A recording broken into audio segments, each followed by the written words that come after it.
ಮನೆಗೆ ಸುರಕ್ಷತೆ ಇಲ್ಲ. ಯಾರು ಬೇಕಾದರೂ ಬರ್ಬೋದು, ಯಾರು ಬೇಕಾದರೂ ಹೋಗ್ಬೋದು. ಎಲ್ಲಾದರೂ ಉಂಟೇನ್ರಿ ಇಂಥ ಅರಮನೆ? ಇಡೀ ವಿಶ್ವದ ಜಗತ್ತಿನ ಪ್ರವಾಸಿ ಭೂಪಟದಲ್ಲಿ ಆಕರ್ಷಣೆಯಾಗಿ ಕಾಣುವಂಥ ಒಂದು ಅರಮನೆ, ವಿಶ್ವ ಪ್ರವಾಸಿಗರನ್ನ ಸೆಳೀತಾ ಇರ್ತಕ್ಕಂಥ ಅರಮನೆಗೆ ಇವತ್ತು ಒದಗಿಸಿರ್ತಕ್ಕಂಥ ರಕ್ಷಣೆ ಏನೇನು ಸಾಲದು. ಈ ಕೂಡಲೇ ಕೇಂದ್ರೀಯ ಇಂಡಸ್ಟ್ರಿಯಲ್ ಫೋರ್ಸ್ ಅಂತ ಇದೆ, ಅಥವಾ ಈ ಕೇಂದ್ರದ ಯಾವುದೇ ರೀತಿಯಾದಂಥ ಒಂದು ತನಿಖಾ, ಯಾವುದೇ ರೀತಿಯಾದಂಥ ಒಂದು ರಕ್ಷಣಾ ದಳವನ್ನು ಅರಮನೆಯ ಸುರಕ್ಷತೆಗೆ ನಿಯೋಜಿಸಬೇಕಾಗಿದೆ.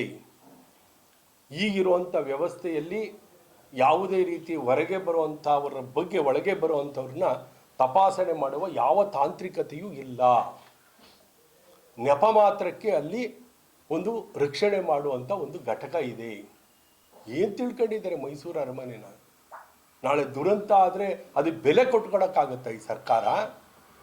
ನೋಡಿ, ನಾನು ವಿಶ್ವದ ಅನೇಕ ರಾಷ್ಟ್ರಗಳಿಗೆ ಹೋಗಿ ಬಂದಿದ್ದೀವಿ. ಯಾವ ದೇಶದಲ್ಲೂ ಕೂಡ ಅಲ್ಲಿ ಅರಮನೆ, ಲಂಡನ್ನ ಬಂಕಿಂಗ್ಹಾಮ್ ಅರಮನೆಯಿಂದ ಹಿಡ್ಕೊಂಡು ಯಾವ ಅರಮನೆಗಳಿಗೂ ಪ್ರವಾಸಿಗರಿಗೆ, ಸಾರ್ವಜನಿಕರಿಗೆ ಪ್ರವೇಶ ಇಲ್ಲ. ಶತಮಾನ ಪೂರೈಸಿರ್ತಕ್ಕಂಥ ಈ ಅರಮನೆಗೆ ಇನ್ನು ಮುಂದೆ ಪ್ರವಾಸಿಗರು ಮತ್ತು ವೀಕ್ಷಕರ ಮೇಲೆ ಒಂದು ನಿಯಂತ್ರಣ ಹೇಳೋ ಕೆಲಸ ಆಗಲಿ ಅರಮನೆಯ ಸುರಕ್ಷತೆ ದೃಷ್ಟಿಯಿಂದ. ಈಗಾಗಲೇ ಒಂದು ಭಾಗ ಅಲ್ಲಿ ಕುಸಿದು ಬಿದ್ದಿದ್ದನ್ನು ತಾವು ನೋಡಿದ್ದೀರಿ. ಕಟ್ಟಡದ ನಿರ್ವಹಣೆ ಇಲ್ಲ, ಸರಿಯಾದ ಭದ್ರತಾ ಸಿಬ್ಬಂದಿ ಇಲ್ಲ. ಅರಮನೆಯನ್ನ ಈ ಸರ್ಕಾರ ಆದಾಯದ ಮೂಲ ಎಂದು ಪರಿಗಣಿಸಿದೆ ಹೊರತು ಪಾರಂಪರಿಕ ಆಸ್ತಿ ಅಂತ ಪರಿಗಣಿಸಿಲ್ಲ.